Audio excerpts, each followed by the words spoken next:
10 मिनिटं द्यायची. असं म्हणजे लक्ष्मणाने काय केलेलं की येणारी शक्ती कन्या म्हणून आलेली आहे, तिचा अंगीकार लक्ष्मणजीने आपल्या राजाच्या ठिकाणी धारण केला आणि ती शक्ती म्हणजे आपल्या राजाच्या ठिकाणी आणि लक्ष्मणाने आणि घेतलेली आहे मध्ये शक्ती भेदिता लक्ष्मण गरजेसियाला दे रावणा त्या घरी चालला रघुनंदन धनुष्यबाण सजून शक्तीने मला प्रहार केलेला आहे लक्ष्मणाला आणि राजा रावण गरजलेला आहे. गरजल्यानंतर प्रभू रामचंद्राने लक्ष्मणाच्या जवळ आलेले आहेत, धनुष्यबाण हातामध्ये घेतलं आणि रावणाला मारण्यासाठी रावणाकडे चाललेले आहेत असं हनुमंतराया भरताला ही कथा सांगतात.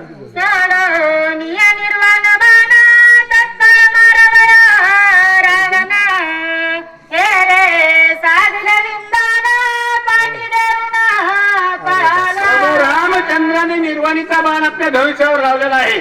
रावणाचा प्राण घ्यायचा आहे म्हणून प्रभू रामचंद्र आलेले आहेत. रावणाने म्हणजे संधान साधलं आणि रावण म्हणजे पळून गेलेला आहे असं म्हणजे हनुमंतराया भरताला बोलू लागले. पळाल्यावर